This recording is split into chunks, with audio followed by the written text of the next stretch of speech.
末世来临，丧尸爆发，我才发现我的4个哥哥竟然都是异能者大佬。本以为靠着他们的保护能安全度过末日，却不料被自己好心收留的同学推入丧尸堆里，最终惨死在丧尸口中。一睁眼，回到了末世爆发的前5天。上辈子我因为好心收留同学，错过了哥哥回家的时间，这辈子我必须要提前做准备了。我做的第一件事就是割破手指，把血滴在带着的玉佩上，激活随身空间，然后疯狂囤物资，努力苟着在家等哥哥们回来。反正我多的是钱，而钱在末世里是最没有用的东西。我在商超里一个人推了10辆购物车，从粮油到洗护用品，再到零食蔬果，全都各自装了3辆购物车。幸好今天不是休息日，商超里并没有什么人，我一个人占了3个收银台，才在10分钟内把账结完。最后付钱的时候，收银台的小姐姐好奇地问道：“小妹妹，你买这么多东西做什么？你家里人呢？”我一顿，我这才想起来自己似乎忘了点什么，我忘了打电话给哥哥，让他这2天就回来。算了，也不急在这一时半刻，等晚上回家再说吧。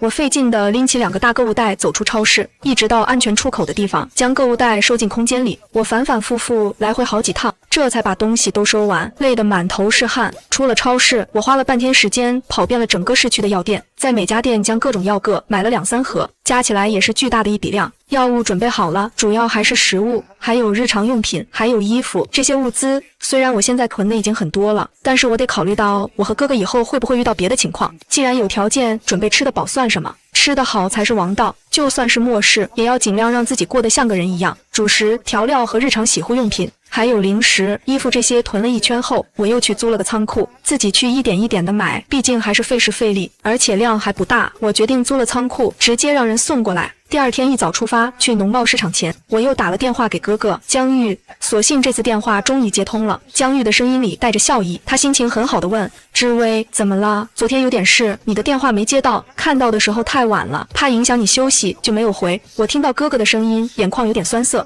上辈子我死了之后，哥哥一个人是怎么过的？他那么疼我，看到我死得那么难看，该有多难过呀！看着我被丧尸一口一口啃食，甚至眼睁睁看着我也成为丧尸。其实上一世最疼的人应该是哥哥吧，被留下来的人才是最煎熬的。我软软的撒着娇：“哥哥，知薇想你了。”江玉轻笑：“傻知薇，哥哥再过几天就回去了，哥哥也很想你，等回去的时候给你带礼物。”过几天？可是过几天就是末世了呀。这句话在我嘴里滚了滚，最后又被我硬生生的给咽了回去。哥哥，你就不能提前2天回来吗？江玉的呼吸声在电话那头一顿，接着带着微微的试探和紧张：“知薇，你是不是在学校被同学欺负了？还是发生什么事情了？”在江玉的印象里，除了爸妈刚去世的那2年，妹妹从来都是乖巧懂事的，懂事到让她有时候心疼到像是伸手去摘玫瑰，却被玫瑰的刺扎得血流一般。明明江玉看不到，但我还是摇了摇头：“哥哥，别人欺负我也没发生什么事情，我就是突然很想你。”本以为妹妹说没有被人欺负自己就会放心，可江玉却发现妹妹说想她，这句话却让她更揪心了。他很想赶快回到妹妹身边，可是这里的比赛还没有结束，这不是他一个人的事情，甚至也代表着国家的荣誉，他不能退缩。他温柔地哄道：“知薇，把你一个人留在家是哥哥的错，但过几天就是5·1了，哥哥到时候回去带你出去旅游好不好？”我丧气地想了想，至少我前世临死的时候哥哥回来了，那一切保持不变，哥哥这次同样也能平安回来。我打起精神说：“那好吧，哥哥，我在家等你回来，你要给我带很漂亮的项链。”我跟江玉说自己要去上学了，挂掉电话以后就跑去农贸市场，只说家里要开饭店，又买了一大堆米面、主食、蔬菜、瓜果、禽蛋、肉类、豆制品、水产品、熟食和调味品，每个摊子几乎都要被我买空了一半。我叫了一辆卡车，让人帮忙把这些东西送到我租的仓库那里。到了仓库卸完东西，卡车离开之后，我就把这些东西全都收进了空间。这几天我还陆陆续续联系了全城的送水公司，囤了大量的桶装水。晚上临睡前，我又检查了一遍门窗，还特意用2把椅子把门抵住，因为我知道一旦邻居那边断了粮，那我就会成为他们的头号目标。这几天但凡遇到过的邻居，我都暗暗提醒了一下，可人各有命，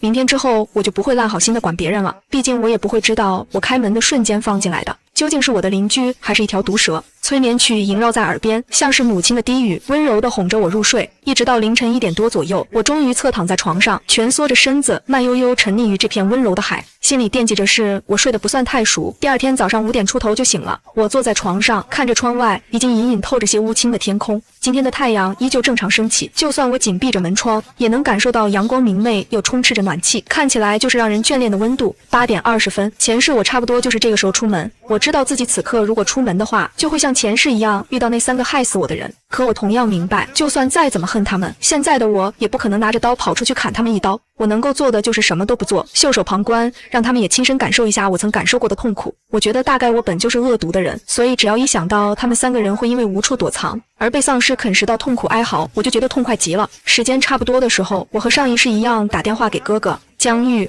连叮嘱我的话都和前世一模一样。志威，别怕，哥哥现在很安全，现在外面情况很复杂，你待在家里哪里都别去，哥哥可能要晚些天才能到家，哥哥一定会回去接志威的，保护好自己好吗？我认真地回答道。好。除了家里没有了那3个人，所有往事都一一再现。门外时不时传来敲门撞门声，隐隐约约还能听到歇斯底里的叫骂声，我就只当没有听到。末世到来的第3天，家里断了电，但是这对我并没有什么影响。反正我本来就不会做什么饭，煮个面煮个粥已经是我的极限。我只是冷静地把冰箱里的东西全都拿出来，放进了空间里，以防那些蔬果腐烂。末世来临的第5天晚上，我难得没听那首催眠曲，因为只要一想到哥哥明天就要回来了，我就觉得安心。第2天天亮，我连早餐都没有吃，就开始收拾东西。如今越是人多的地方越是危险，城市里的丧尸一定是最多的，所以我和哥哥是肯定要离开的。那家里的东西我就得全都带走，以后找到可以落脚的地方，就可以再布置出一个家来。其实也没什么要收拾的，我的空间里多的是乡间农院，找一间屋子把东西全都收进去就好了。我转悠了一圈，花了不少时间，好好的一个家顿时空空荡荡。忙了这么久，我站在空空如也的家里，拿出一瓶酸奶，刚打开喝了一口，门忽然被打开，我转头看去，只见哥哥江玉推门走了进来。我呆愣愣地看了好一会儿，直到江玉无奈地叫了我一声知薇，哥哥回来了。我这才反应过来，想念和委屈也在这一瞬间如海浪侵袭一般汹涌而至。我被丧尸咬死的时候没有哭，在重生以后没有哭，就在这一刻扑进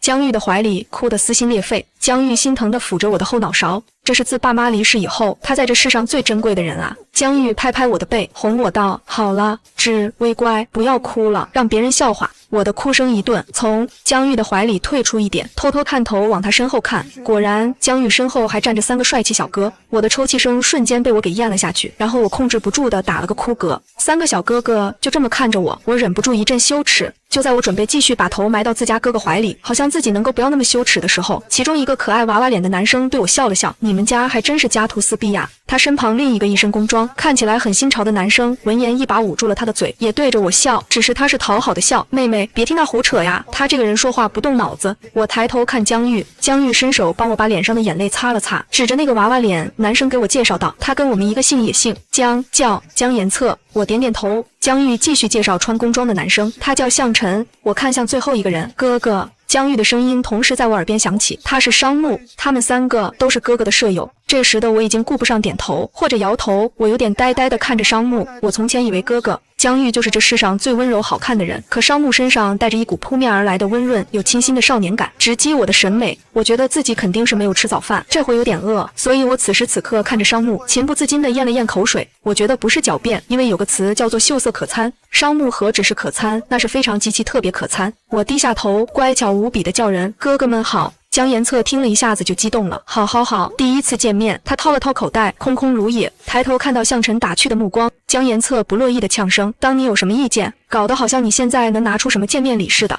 算了，总归他们谁都拿不出，要丢人就一起丢人吧，这不是现在情况特殊吗？向晨刚在心里暗自庆幸了一下，就紧接着看到商木一声不吭地掏出一枚粉色镶钻的樱花发夹递给我。江延策见状顿时就不乐意了，大家都是第一次见，江玉的妹妹怎么就商木一个人搞得这么特别呢？他皱着眉嘟囔，商木，你这心机 boy， 你什么时候准备的礼物？为什么不告诉我们俩一声？商木原本在国外参赛的时候，江玉就说好5一要带他来苏城逛逛，既然来苏城免不了见江玉的妹妹，所以当时见江玉给他妹妹买礼物的时候，他也就跟着买了。原本是有包装盒的，可是情况特殊，他就把包装盒给扔了。我看了眼，江玉见哥哥点了头，我这才接了过来，礼貌地说了声谢谢商木哥哥。我头都不敢抬，生怕自己看见商木那张好看的脸又丢人，以为小姑娘这几天是被外面的丧尸吓坏了，第一次见他们有点局促，所以不敢抬头。商木下意识地想安抚我一下，于是他轻轻拍了2下我的头顶，这下我倒是瞬间就抬头了，只是表情也呆滞了。江玉到底是忍不住了，他轻咳一声问道，知薇，咱们家是遭贼了吗？虽然并不像有什么贼能把他们家搬得这么干净的，可是除了遭贼，他又实在找不到别的理由。刚回过神来的我眨巴了一下眼睛，我在想，到底要不要暴露我的空间？毕竟我实在没想到自家哥哥还会带着别人一起回来。我看了看商木他们3个人，想了想，最终还是决定不隐瞒了。末世5天，他们能够陪着哥哥一路平安来到苏城，我相信不是那么容易的。而且空间已经在我身上，别人也拿不走。哥哥愿意信任的人，那我也愿意信任。我伸出手，凭空把自家沙发给变了出来，顿时震惊四脸。江延策一脸见鬼的表情，这是空间异能？向晨连连点头，激动道：“是，肯定是。江玉，你妹妹太厉害了吧！”江玉眼中带笑，含着自豪。末世来临以后，很多人开始发烧，觉醒了各种异能。可是空间异能，他们这一路走来就只遇到了一个。他们几个男生平时没有吃零食的习惯，所以末世之后，他们只能一路往苏城来，一边找吃的。他们没有空间，就尽量只找能填饱肚子的食物，这样能减少出去觅食的风险性，也能节约时间，早点回来。每当他们啃压缩饼干和干巴巴的面包的时候，就忍不住想起那个空间异能者，更是忍不住羡慕。不过以后好像是不用羡慕了，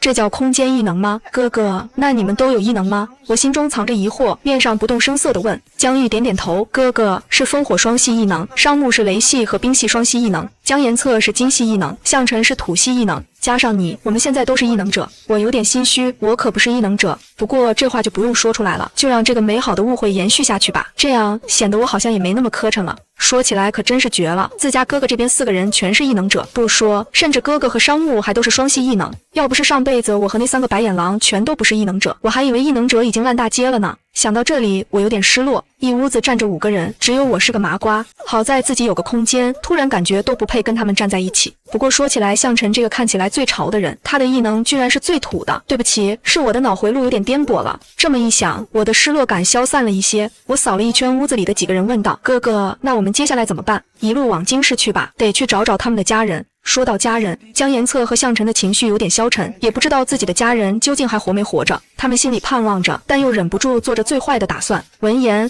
我精神一振，把沙发收了回去，迫不及待地说：“那我们快走吧，找家人就得要抓紧，有时候迟一步就是迟了一生，不是所有人都有重新来过的机会的。”江延策和向晨没有想到我居然比他们还急，正愣了一下，眼神柔和了。这世上也许并没有真正的感同身受，可只要那个人在乎你的感受，那么那个人便值得你珍惜和爱护。商木垂眸不语。事实上，如果不是因为他的弟弟还在那个家里，他压根就不愿意回京市。意见达成一致，5人便一同出门下楼。江玉和商木在前，江延策和向晨在后，4人把我护在中间，一起往电梯口移动。和前世一样，小区里死一般的安静。我紧张地扯着江玉的衣角，脸色微微惨白。越往外走，我便越发感觉前世被丧尸撕咬的痛楚越明显，直到江玉反手握住了我的手，我这才发现自己的手在不知不觉间已经抖得不成样了。我苦笑，作为一个人类，你有体会过活生生被一口一口吃掉的感觉吗？我有，尽管我也不想这样，可是这种心理和生理上的恐惧却不是我一时半会能克服过来的。江玉转头安抚我，志威，别怕，哥哥在，我知道哥哥会保护我。我狂跳的心脏终于安稳了些许，我警惕地看向一旁的绿化丛，防止上辈子见到的那个丧尸会从一旁忽然扑出来，伤到靠近这一侧的商木和向晨。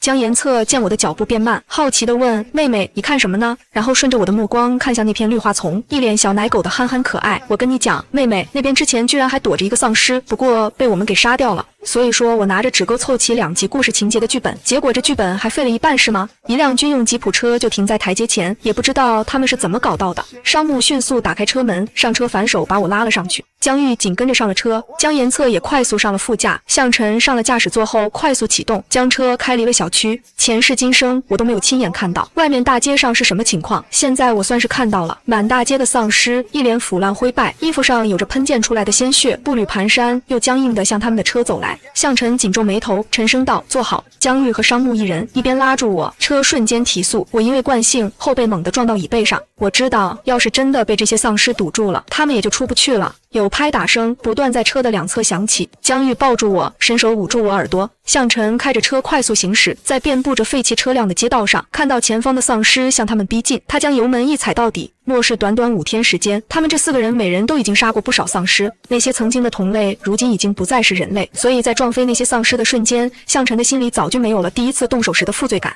而后方快要追上他们的丧尸，也会被突然澎开的火焰拦住，或者凭空闪现的雷电炸死。就算人间沦为地狱，可他们这些还活着的人总得要努力活下去吧。好在这些丧尸现在只是力气大，不像他们一样有异能。车开了2个多小时，总算是出了苏城市区，而这时车玻璃上已经满是暗绿色而粘稠的丧尸血液。我松了一口气，却又有些后悔自己刚刚看得不够认真。我应该好好看清外面的丧尸才对，或许我还能和上一世那3个故人再见上最后一面，以人和丧尸的身份，只是这一次他们截然相反。向晨缓缓吐出一口气，玩笑道：“朋友们，我们闯关成功了。”江延策嫌弃地说：“别嘚瑟了，赶紧找地方把这车给清理一下，恶心死了。”江玉和商木跟着轻笑了一声，没有说话。车开在路上，废弃车辆比较稀少的街道上，一行5人心情颇为不错。我忽然摸到口袋里商木送的樱花发夹，我仔细地拿出来戴在了头上，从前方后视镜照了照，自己非常满意的笑了。笑着笑着，我就从后视镜里看到商木正认真地看着我，我小脸一红。为了防止自己犯花痴，我转头看，江玉从白嫩嫩的小手伸到他面前，理直又气壮：“哥哥礼物说好要给我很漂亮的项链的。”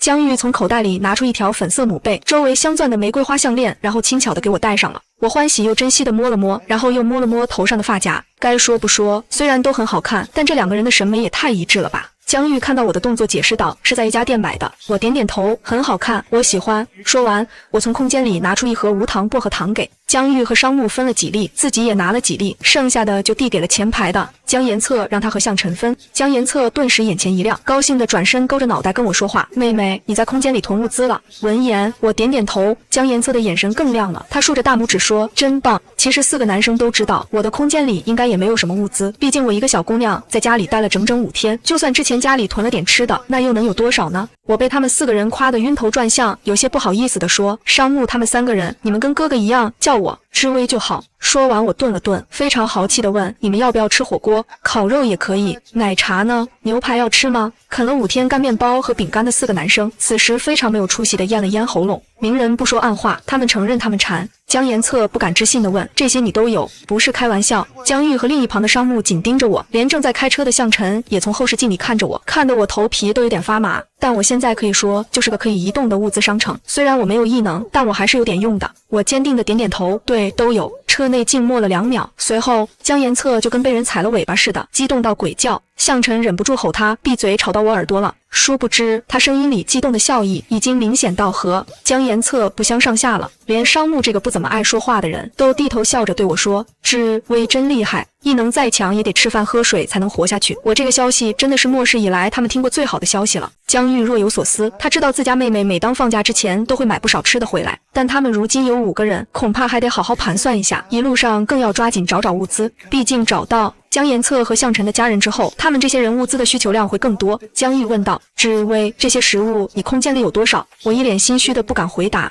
末世之前没有任何异样，我好好一个高中生不去上学疯了似的囤物资，这听起来就很不正常吧？可是我又不能不说，如果不说的话，那我以后总不能就让这些物资烂在空间里，永远不拿出来吧？哦，在空间里不会烂，不烂还不能用，这不是更扎心了吗？于是我一脸心虚地跟江玉说：“哥哥，我回答了你这个问题，以后你可不可以不要问我为什么？”闻言，我在心里算了算，我不确定地说：“原本是够你和我这辈子都吃不完的，但是我们现在人多了，可能就不够了。我们有机会在路上再收集一点吧。”车内寂静无声，江玉很想开口问问自家妹妹为什么会囤了这么多食物，但想到自己刚刚才答应过不问为什么，只好闭嘴忍住。其他3人如是，谁遇到这种情况不想问呢？但我明显是不想被问的。算了，原因有什么重要的？重要的是他们几乎不用为食物烦恼了。车开上高速之前，向晨把车停在了一个加油站旁。我们去找点汽油，知微就别下车了。商木，你在车里陪着。知微，我很想说我有汽油，但我同时也明白他们不能做只消耗不补充资源的事情。于是我拒绝道：“我跟你们一起去，有需要的物资可以直接收进空间里去，免得你们要一件件拿。”向晨看向江玉，等着他来决定。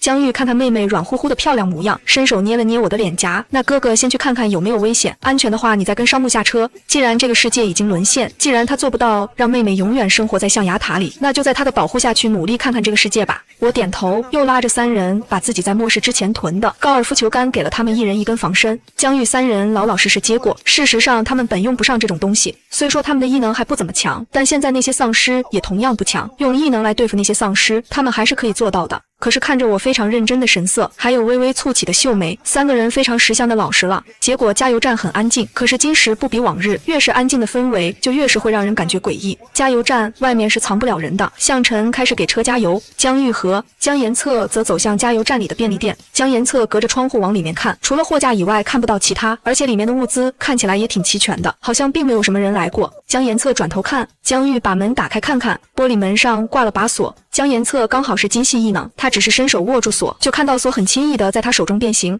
只听咔嗒一声，锁已经被打开。江玉闪身进了便利店，戒备地看着周围。江延策手里拿着高尔夫球杆跟在江玉身后，背对着背一排排检查货架。后面便利店里静悄悄的，江延策低声说：“外面门都锁着，会不会末世来临的时候，加油站刚好没有人？”江玉刚想问问江延策自己信不信，这话忽然间就有3只丧尸从最里面的货架角落里扑了出来。这里是加油站，江玉是风火双系异能，火系异能不敢用，风系异能他暂时还控制不好，也不想把便利店弄得一团糟。他一脚踹开一只丧尸，用手里的高尔夫球杆狠狠击向了另一只丧尸的头。江延策被这突然窜出来的玩意儿给吓了一跳，压根忘记了自己还有异能这种事情，嘴里喊了句，下意识举起手里的高尔夫球杆，用力击中了丧尸的脸。那腐烂恶心的脸顿时变得更加难以入目。江延策闻到那股扑鼻而来的恶心臭气，忍不住干呕了一下，然后看着球杆上沾染的暗绿色液体，由衷感叹道：“志威可真是个贴心的小宝贝呀！”话音刚落，那只被江玉最先踢飞的丧尸喉咙里发出低沉粗哑的声音，又从地上爬了起来，意图扑上来。江延策正了正脸色，又用球杆狠狠击向丧尸的脑袋，那些腐败的皮肤都被打成了翻卷的碎肉。直到丧尸再也没有动静，江延策这才停了下来。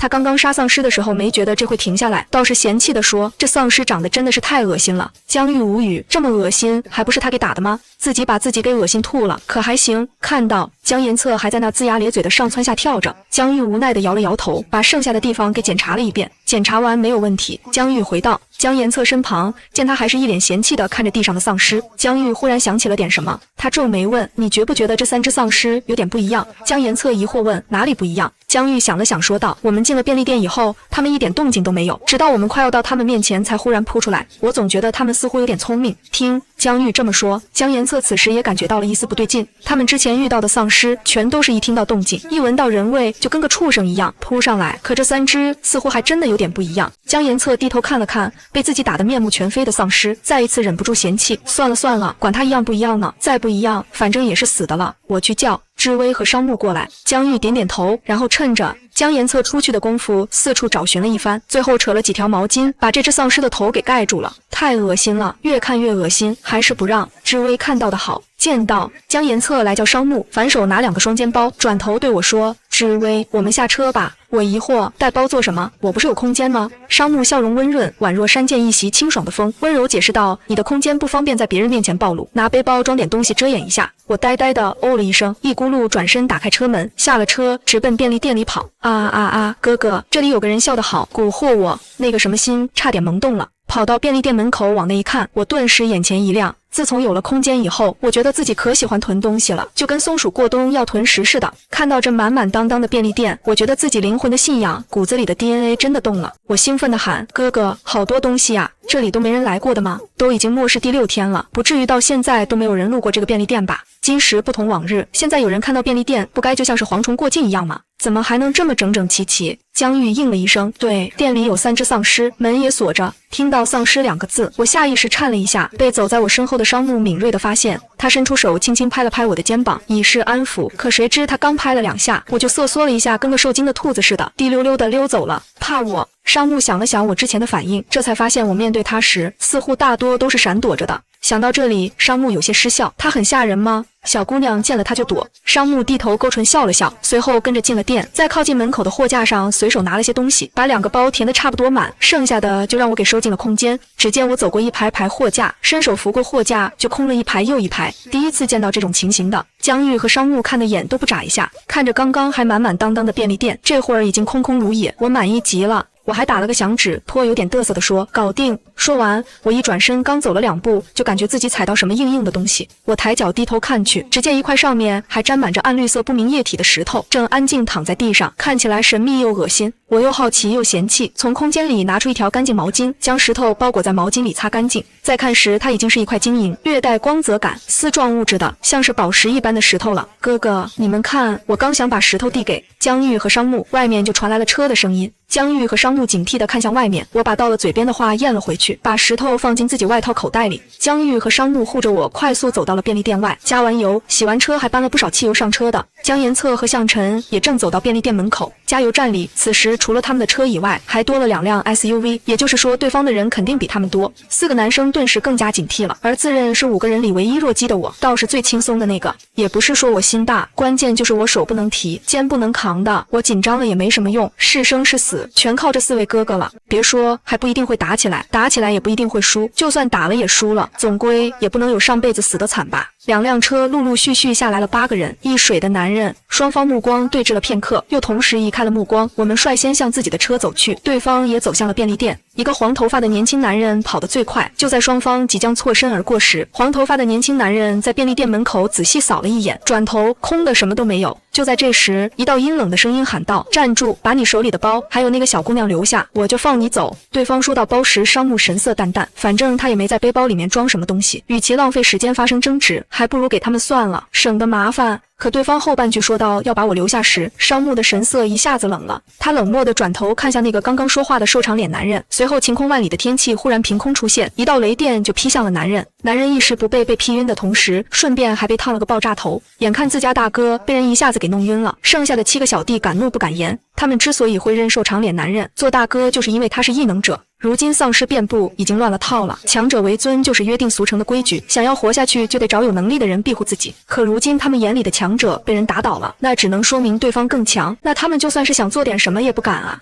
半晌才反应过来的我，眨眨眼，礼貌地跟商木道了谢，同时心中满是羡慕。自己除了是个移动仓库以外，好像一点用都没有。趁着对方没有想要找事的意思，我们一行人上车扬长而去，直接开上了高速。我坐在车上，忽然想起自己刚刚捡到的那块石头，我把石头掏出来递给江玉哥哥，你们看，这是我刚刚在便利店捡到的石头，之前上面沾满了丧尸血，擦干净之后还挺好看的。江玉接过石头仔细看了看，应该是丧尸的脑袋里的。刚刚在便利店里的时候，江延策简直把那最后一只丧尸的头颅打得稀烂，他好像是听到有什么砸到地上的声音，但当时只以为是货架上的东西被撞掉了，现在看来就是这个了。丧尸脑袋里掉出来的，那不就是末世文里提过的晶核吗？还真有啊，可惜了，我是个放在电视剧里只活了2集的人，压根不知道以后的剧情。可我转头一看，车里另外4个人，好吧，还不如我呢，我好歹还带着记忆重生了，而他们4个虽然活得肯定比我久，但是现在就相当于被灌了一锅自助孟婆汤，喝到撑财，重新投的胎，半点记忆都没有。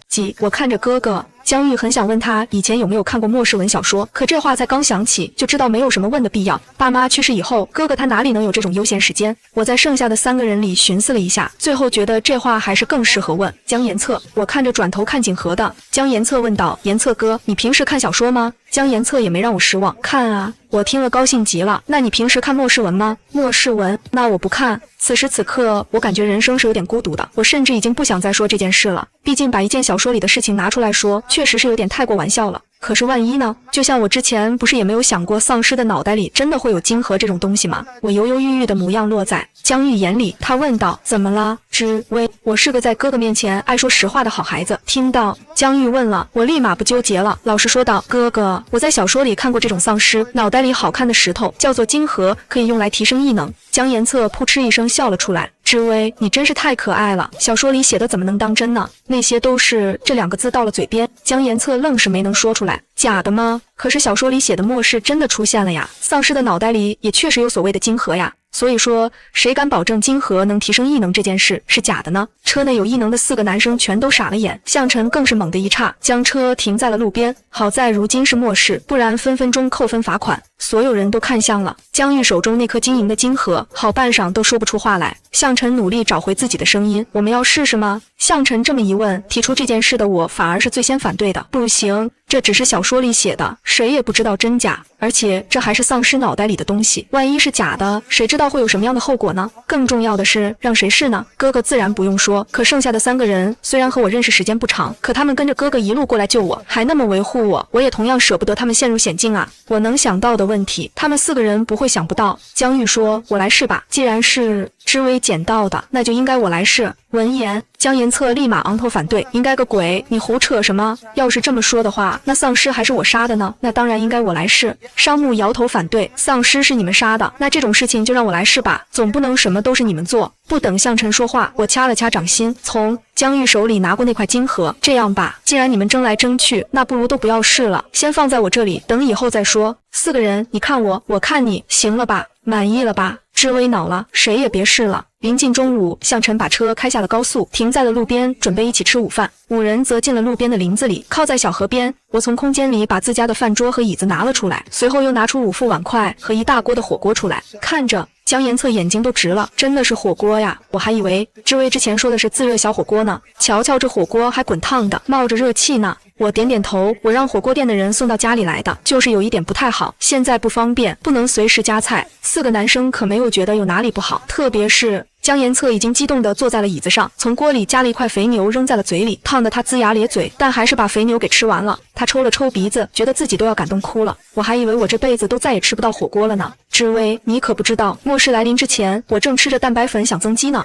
末世来了之后，我最后悔的一件事情就是没有在末世之前再吃一顿火锅。本来我还想，我要是死了，那一定是馋死的。知微，你可真是救了我的命了。我听了哭笑不得，倒也没有这么夸张吧。向晨嫌弃地翻了个白眼，很快又听到江延策非常没有出息地说：“此时此刻，要是能有一罐肥宅快乐水，就更幸福了。”江延策就是这么一说，压根没有多想。毕竟要囤也是囤必要的物资，囤水都来不及，囤什么可乐呢？连这顿火锅大概也是只有这一次的奢侈吧。可是江玉和商木还有向晨却不约而同看向了我。寻找物资变得困难的末世，想要随时随地想喝就能喝到可乐，是一件奢侈到白日做梦的事情。但他们觉得这种事情现在放在我身上却很正常。而我闻言便放下了手里的筷子，手就那么一扶，4罐可乐和1罐椰汁真的就这么凭空出现在桌上。江延策人都傻了，手里的筷子都掉了一根到桌上。他喃喃地说：“知微，你一定是下凡来拯救我的小仙女吧？”我低头看了看自己克莱因蓝的连衣裙，抬头一脸认真：“不是，我是蓝胖子。”可嗨嗨！向晨听了这话，被火锅的红油给呛住了，咳嗽个不停。好不容易止住咳嗽，向晨左右看了看，一个是衣食父母，一个是沙雕舍友，取舍已经非常明显了吧？向晨一巴掌拍到江延策背上，闭嘴，食不言，寝不语。江玉和商木看了他们一眼，不约而同将了一筷子菜放到我碗里，快吃，别理他们。江延策这才老实下来，低头乖乖吃饭。一锅菜的分量有限，我之前并不知道会有商木他们3人一起同行，这一锅菜也就只够我和江玉吃撑。如今多了3个男生，显然也不怎么够吃，可是总也不能把空间里所有火锅都一下子全吃完。我又一人分了一个馒头给他们，至于我自己，饭量小，而且其他几个男生一顿饭都在不停给我夹菜，吃菜吃到饱的也就只有我一个人而已。就在江玉他们4人啃着馒头的时候，不远处却传来了有个男人说话的声音。这下闻到了吗？越来越明显了。我就说我闻到了火锅味，你们还不信？我的鼻子最灵了。另一个粗哑的声音张口就骂道：“妈的，老子都快吃糠咽菜了，居然还有人吃得上火锅，这还有天理吗？”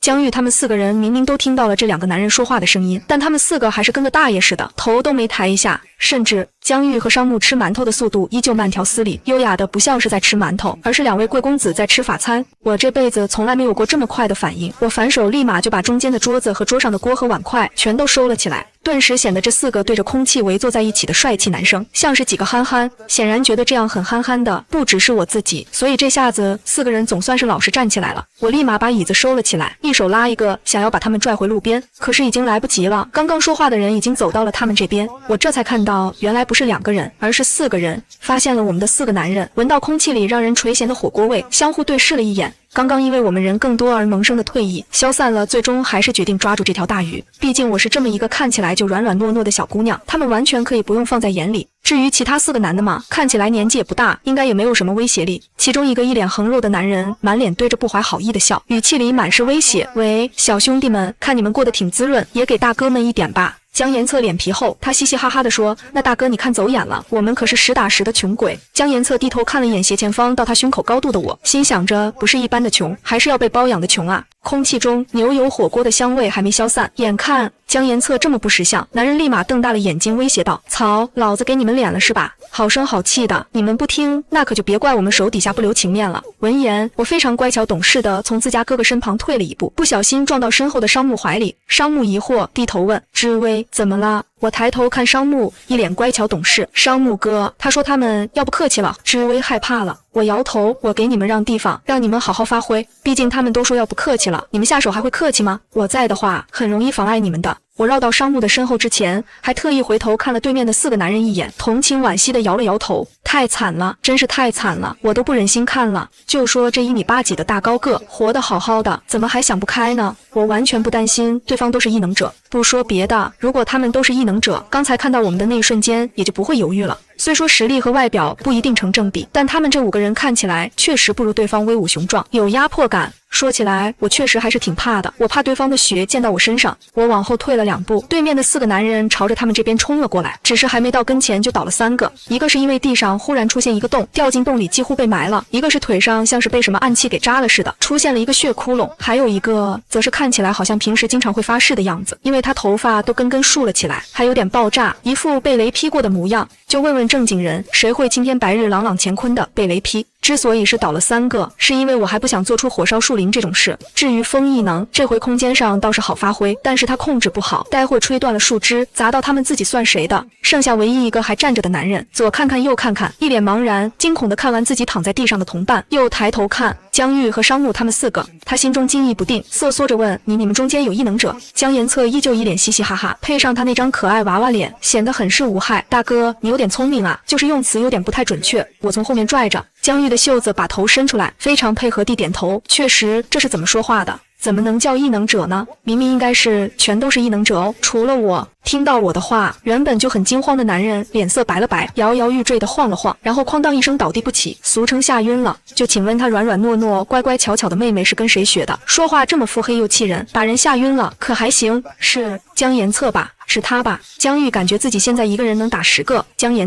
延策完全没有自己可能要挨揍的危机感，继续在危险边缘反复横跳。他竖着大拇指对我说：哇，知微真厉害，这就是语言的力量吧？他想要做。江延策的心真的要按捺不住了。我看着倒地不起的大汉，喃喃感叹道：难道这就是传说中的弱柳扶风，一推就倒吗？树林中死一般的寂静，江玉他们简直不敢相信自己听到了什么。知微馆，这看起来小200斤的彪形大汉叫做弱柳扶风，一推就倒，真是抱歉了。感觉他们4个人以后已经没有办法直视这2个词了。江玉顿时没有那个要做江延策的想法了，他目光一顿，为难地跟我说：知微呀，虽然也没法高考上大学了，但是平时还是跟哥哥学学语文吧。闻言，商木和向晨也忍不住点点头。只有江延策虽然一脸听不下去的表情，但仍然向着我：怎么了呢？知微，这不是挺好的吗？你看他气得晕倒，爬都爬不起来。他手指着刚刚吓晕的大汉，义正言辞。我赞同的点头问：江玉哥哥，你嫌弃我没文化了吗？卧室来了，妹妹都变得难搞了。带着这样的烦恼，5人继续向隔壁的宁氏赶去。江延策和向晨的家都在那里。在赶往宁氏的路上，他们遇到了2次丧尸和3波想要抢他们物资的人，丧尸都被江玉用火烧死了。烧完以后，我还特意下车把烧出来的金盒捡起来收好。至于其他想要抢物资的人，他们是在试图抢劫的时候被丧尸吓跑的。边收集物资边往宁氏赶去，路上花了3天的时间。眼看宁氏近在眼前，我跟江延策和向晨商量道：延策哥，向晨哥，我们停下来吃点东西吧。城市里现在到处都是丧尸，等进了宁氏，你们就没有时间休息了。我又是个拖后腿的，你们得保存好体力，才能把家人救出来。今天是商木在开车，向晨坐在我身旁，揉了揉我头顶柔软的发丝。胡说什么？我们知微才不是拖后腿的，而是我们这个队伍里最重要的人。江延策见向晨揉了我的头，他不甘示弱的伸手把向晨的手拿起甩开，然后自己把手放了上去，瞪着眼睛跟向晨耀武扬威，后这才点头赞同。对，我们都听知微的。向晨翻了个白眼，无力吐槽他这么幼稚的行为。5月份的草木青葱郁郁，听到3人的对话，商木和江玉本来打算找个隐蔽偏僻的地方停下来，可刚找了个地方，便发现那里已经有人在了。商木开着车继续往前找，江玉一眼看到前方不远处有个路边的小商店，商木去那个店里看看。好，小商店门口有着喷洒的血迹，门是开着的，窗户上还有一个血手印。店内几乎已经空空如也，剩下的全是些没有用的东西。但是好在店里既没有丧尸，也没有其他人。我在商店里摆了桌子和椅子，拿出了几份牛排和意面，还端了份酸菜鱼出来。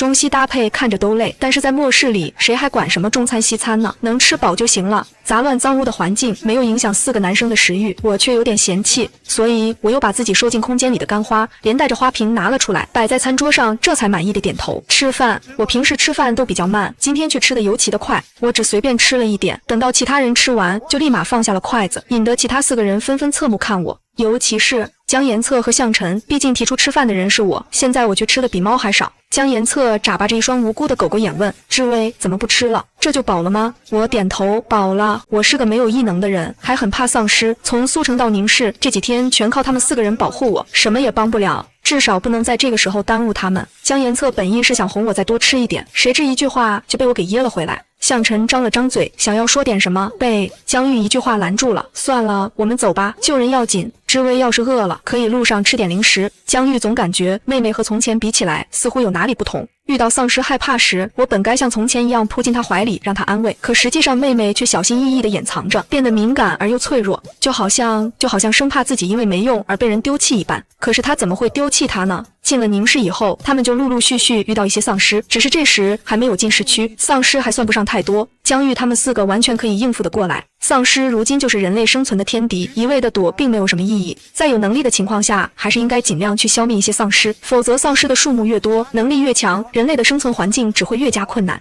而且因为我之前说过金盒有可能可以提升异能的猜想，他们都有在刻意收集金盒，路上遇到的丧尸他们都没有放过。现在的丧尸还没有那么强，他们清理一下也不费什么功夫，只不过并不是所有丧尸都有金盒。想到那次在加油站遇到的丧尸，江玉和江延策猜测这些脑袋里有金盒的丧尸应该已经是在进化了。只是这么说的话，金盒能够提升异能也许是真的，没有刻意去寻找其他丧尸，在清理遇到的丧尸时他们都下手果决。如今城市已经成为孕育丧尸的温床，江玉也没再因为想要保护建筑物而刻意避开使用异能。向晨用自己的土系异能困住丧尸，江玉用火焰将土墙里的丧尸烧成黑灰。商怒和江延策连出手的必要都没有，两人直接下车去分头收集被烧出来的金盒，交给我，速战速决。一路进了市区，午后的阳光热烈而灼人，丧尸反而不如之前一般忽然窜出来，只有少数丧尸僵硬而蹒跚地走在街道上，发现我们的车时便飞扑而来，又被跟。江玉换了位置的商木用冰系异能幻化出的尖锐冰锥刺破头颅而倒地，彻底死去。他们没有多做停留，径直开往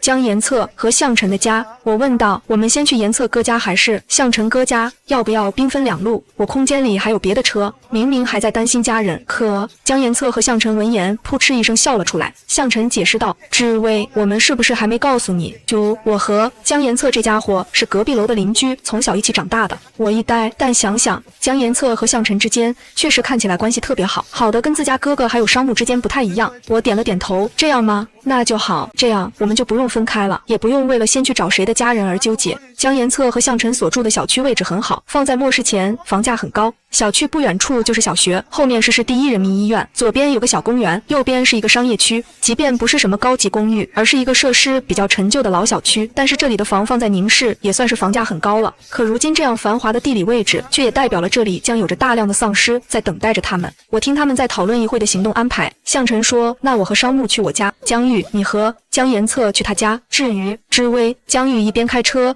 一边语气坚定地说：知薇跟在我身边。向晨本也不知道该怎么安排，我待在他们身边，就怕碰到意外没保护好我，可留我一个人在车里，万一有丧尸把车围堵了呢？又或者有其他异能者来发现我呢？商木眉头微微一蹙，不行，延策，你和向晨去他家，我和江玉一起去你家找你家人，我们俩都是双系异能，要是有什么意外，更有把握同时护住知薇和你家人。江延策动了动嘴，到底没有说出反对的话。他确实是担心家里人，可他也知道江玉和商木在营救他家人这件事上不会比他用心更少，更何况商木确实说的有道理，现在不是感情用事的时候。江延策点点头，好，那我家里人就交给你们了。车奔驰在街道上，陆陆续续有丧尸聚集，向着车行驶的方向前进。我转头看后方，忧心的皱眉。我灵光一现，忽然想到自己可以做点什么事了。我高兴地说：要不这样吧，你们去救人，我开车把后面的丧尸群引到别的地方，然后再来跟你们会合。虽然我还没能考驾照，但其实我也是会开车的。闻言，4个人包括正在开车的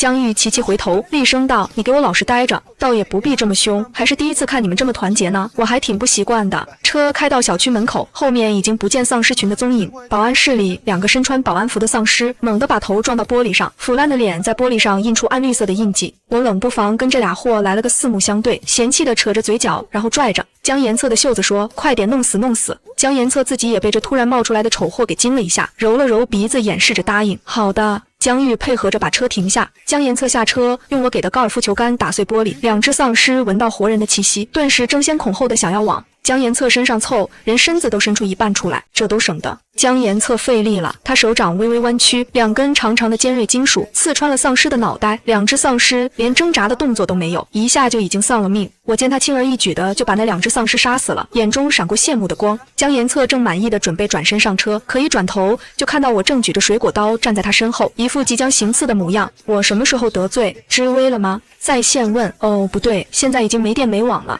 他往后缩了一下，咽口水。洛知微，你下车做什么？我看了江延策一眼，不懂他杀的丧尸怎么还把自己弄得奇奇怪怪的。我抬了抬下巴，示意道：“金河呀，居然把这一茬给忘了。”他殷勤地把我往回推，愣是把我给塞回了车里。好了好了，这种事情我来就好，你好好带着就行。话音刚落，我就拉了他一把。江延策一脑门磕到车门上，伸手揉了揉。知微，你干什么呢？上车上车，快点！江延策转头往车后看，忍不住骂了一句。只见刚刚还是空空如也的大街上，正张牙舞爪着一堆丧尸朝着他们过来。江延策顾不上什么金河了，转头立马上了车。这个小区不比我和江玉的家小区本就比较老旧，安保并不那么严格，尤其末世来临的那天刚好是假期，户外的人尤其多，而那时小区里晃荡的人全都成了在小区里晃荡着的丧尸。江玉开车直接撞开了小区门口的道闸杆，顺着向晨指挥的方向开，一只丧尸猛地撞到车前，死鱼一般的眼睛正对着江玉。江玉顿都没顿，猛地提速将他撞飞，然后从他身上径直压了过去，就像是打开了启动键一般。车辆旁不断有丧尸扑了上来，隔着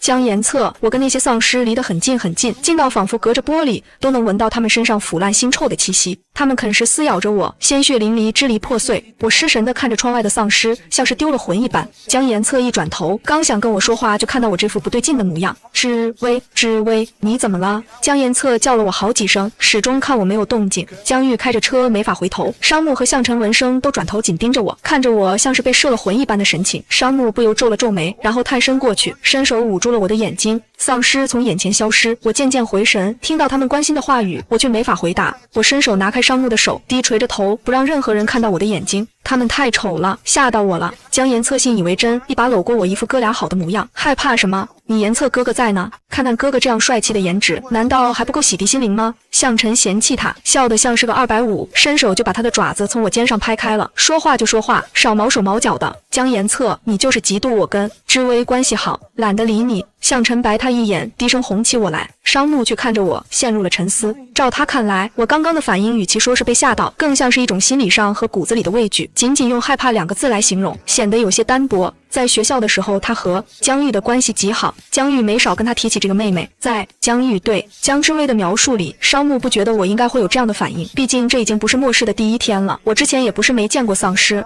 疑惑从他脑海里一闪而过，随后便被他藏在了心里。车开到向晨和江延策家楼下，2栋楼之间的距离极近，车一停下，前后左右的车门全都被干脆利落地打开。4个人迅速清理了周围的丧尸，向晨和江延策立刻往向陈家所在的单元楼跑，江玉和商木则一前一后护着我进了江延策家所在的单元楼。向晨和江延策家都在5楼，向晨和江延策先到了向晨家，江玉和商木护着我，手里拿着江延策给的钥匙，比向晨他们晚了2分钟才打开江延策的家门。客厅空空如也，3人进了门以后，商木反手将门关上，江延策家里的房间门全都开着，看起来就不像是有人的样子。我看到的瞬间，心猛地惊了一下，想到江延策那张阳光开朗的娃娃脸，我忍不住酸了酸鼻子。可明知道房间里不太可能有人在，我还是挨个敲了敲敞着的房间门。叔叔阿姨，你们在吗？我们是江延策的朋友，我们来找你们了。我多期盼江延策的爸妈只是躲了起来啊，可是房子里始终无人回应。我转头看向站在门口的江玉和商木，笑得比哭还难看。哥哥怎么办？江江玉和商木也不知道该怎么办。江延策的爸妈要是在末世来临的时候正好出了门，这么些天过去，他们还有可能活着吗？三个人相对无言，陷入了长久的沉默中。半个小时后，向晨和江延策跟自家爸妈拥抱够了，向晨擦完了自家妈妈脸上的眼泪，这才后知后觉地转头问：江延策，江延策，我们是不是忘了点什么？闻言，江延策一脸迷茫地转头反问：有吗？刚问完这两个字，和向晨对上目光的江延策呆滞了一下，然后脱口而出一句：忘了三个大活人。话音刚落，两个人就猛地起身，径直往厨房跑。厨房的推拉门比较小，两个人在门口还撞了一下，最后只能老老实实排队进去了。这一惊一乍的模样，把他们俩的爸妈看得都愣住了。我和江玉还有商木三个人，此时正坐在江延策家里的沙发上，头脑风暴，努力地酝酿情绪，为待会儿要怎么安慰江延策而想方设法。这种事情放在他们其中任何一个人身上，都不会让他们的情绪比现在更沉重。可是江延策不同，他是一个像是小太阳一样热烈的人，眼睁睁看他遇到这种事情，真的很难让人不担心他会心性大变。这世界已经破败至此，怎么忍心还要让为数不多的美好沦丧？半个小时了，大脑还是一片空白。想到这里，三人长长的叹了一口气，整整齐齐，默契十足。我背过手去抠了抠自己裙子上面的蝴蝶结，思绪都不知道已经飘到哪里去了。抠着抠着，我目光疑惑地飘向厨房，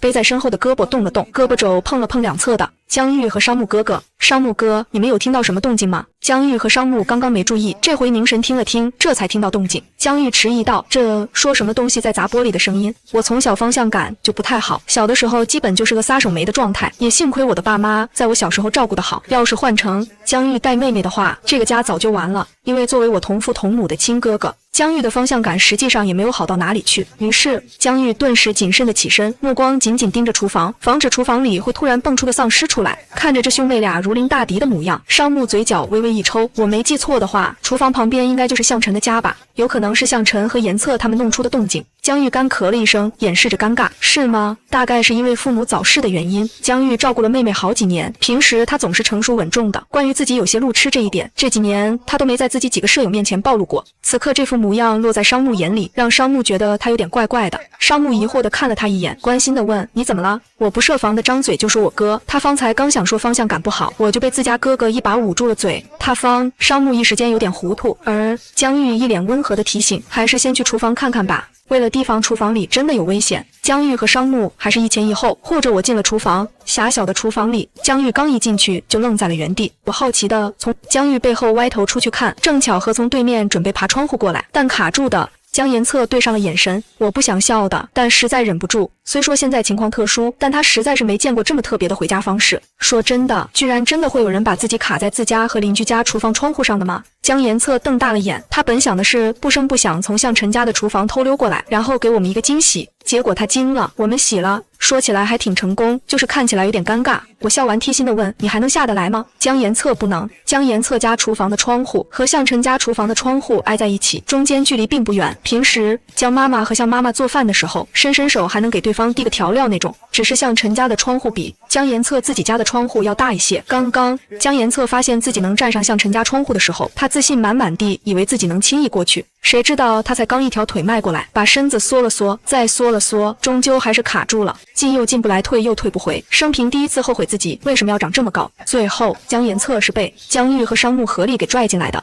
向晨还在后面帮忙踹了他一脚，好不容易把江延策拽了进来，本来就狭小的厨房便显得更加拥挤了，而厨房里此刻更是死一般的寂静。江延策是尴尬的，而我们兄妹俩和商木则是因为担心江延策即将得知他们口中的噩耗，担心他会承受不来。沉默了一会儿，江玉拍了拍江延策的肩膀：延策，你爸妈他们……话只说了一半，江玉到底还是没能继续说下去。江延策见状，眼神闪躲了一下，微微心虚。看到江延策的表情，江玉和商木都以为他是已经猜到了。商木安慰道：延策，我们没有资格劝你，但是尽量想开点，你还有我们。江延策越听越觉得哪里怪怪的，他一头雾水地问：你这话是什么意思？我的意思是你爸妈他们都不在家。这话应该说的委婉又明显了吧，既不会过分直接刺痛人心，也能明确表达这句话该有的意思。谁知商木话音刚落，江延策就一脸理所当然：我爸妈当然不在家呀，他们都在向晨家里，怎么还能在家？我露出一个无情冷漠又不失礼貌的微笑。既然这样的话，那你在隔壁这么久是在做什么？江延策讨好的笑了笑，其实也没做什么，本想糊弄一下，可眼见着江玉和商木的眼神逐渐变得不善，江延策抬头看天低头看地，就是死活不看他们。三个人也就是互相问候了一下，顺便嗑了点瓜子，喝了点水。这话听得三个人都沉默了，这换谁能不沉默？他们在这里担心了大半天，合着江延策他们就在隔壁嗑瓜子呢。还真别说，掉头一看，对面的窗户前，向晨可不就正抓了一把瓜子，正在嗑。不可避免的，江延策挨了一顿友情的毒打，没有造成半点实质性伤害的毒打结束以后，江玉冷漠地抬了抬下巴，行了，你爬回去吧。江延策揉了揉自己被踹了一脚的腰，听到这话傻了眼。可我才刚过来做什么？吃饭吗？你爸妈都在那里，我们不得接上他们一起走吗？总不能让你爸妈他们爬过来吧？这种小区的楼梯入口都是开放的，这会儿也不知道楼道里有没有丧尸，肯定还是要汇合之后再离开的。江玉话音刚落，就去仔细检查了一下两个窗户之间的距离，转头问我：知薇，你怕不怕？我摇头，斩钉截铁，不怕，我都是死过一回的人了。除了那些深埋在心底的阴影，其他能有什么好怕的？江延策认命地爬了回去，回去的时候倒是比过来好爬，长腿一伸，弯腰低头，整个人就已经过去了。他转过身，伸手把正从对面窗户上往这边跨的我拦腰抱了进来。5个人回到客厅，向晨和江延策的爸妈整整齐齐地在沙发上坐了一排，半点没有即将生死逃亡的紧张和急迫。看到我们兄妹和商木以后，热情地起身，一人给他们抓了一把瓜子。待在家里嗑瓜子，瞬间就像是回到了过年。江玉和我兄妹俩自从父母去世以后，过年基本就是找个地方出去旅游，压根就再也没有见识过这场面，一时还挺不习惯。尤其是我被江妈妈和向妈妈拉着小手，好一顿夸夸的我手足无措，转头看向自家哥哥，可显然江玉的状况也没好到哪里去。江延策和向晨一个拦2位妈妈，一个拦2位爸爸，两人的爸妈一脸遗憾又听劝的背起几个背包。我记得刚刚这里还没有包吧？爸妈，这背包你们是什么时候收拾好的？看看这背包的款式，一看就是向晨高中时候用的。你刚刚爬回咱们家的时候啊？江妈妈说道。那这速度委实令人惊奇，他不觉有5分钟吗？既然东西已经收拾好了，那就不好再耽误了。我在4位叔叔阿姨惊奇的目光中，把背包全都收进了自己的空间，被所有人护在正中间往外走去。江玉和江延策在前面开路，商木和向晨殿后，我被江延策和向晨的爸妈围在中间，以至于我觉得自己就像是汉堡里的那块肉。江延策一打开门，就看到一只丧尸正在4楼和5楼的中间平台上晃悠。听到开门的动静后，丧尸猛地转头，喉咙里发出诡异的声音，立马扑了过来。江延策手里握着出门前我重新递给他们的高尔夫球杆，直接一球杆就把这只丧尸给打得从中间平台摔到了5楼的楼梯中间。声音惊动了下面楼层的丧尸，一时之间有4、5只丧尸都在拼了命的往上拥挤，向他们袭来。江玉和江延策联手把这几只丧尸给清理完，带着我们几个人往楼下走。好在楼道里并没有成群的丧尸拥堵着他们一行人下楼，也并没有费太多功夫。直到走到最后一层楼梯时，附近的丧尸全都疯狂涌来。我伸手一挥，把之前收到空间里的自家的一辆越野车放了出来。然而这个时候周围都是丧尸，想要直接开车离开已经不可能了，他们至少必须要把这些丧尸清理掉一半。向晨用自己的吐息异能瞬间织出一面人高的土墙，暂时挡住了一部分正在赶过来的丧尸。然而这也只能是暂时，他们4个人觉醒异能并不久，虽然异能者这个词听起来很是厉害，但事实上他们的能力并不强大。如果只是3、5只丧尸，他们或许能够轻松解决，可是面对小区里这么多丧尸，更何况这里不仅仅只有他们4个人，身后还有需要他们要保护的人。江玉挥出一道火线，火线遇到丧尸身上的衣服即刻燃烧起来，火焰由小变大。被烧到的丧尸没有立马就死，而是在丧尸群里继续向他们这些人扑来。丧尸身上的火在拥挤中也烧到了其他丧尸身上，然而身上带着火的丧尸反而成了更麻烦的存在。见状，商木用冰系异能在空中凝结出冰针，刺进了身上燃烧着火焰的丧尸头颅里。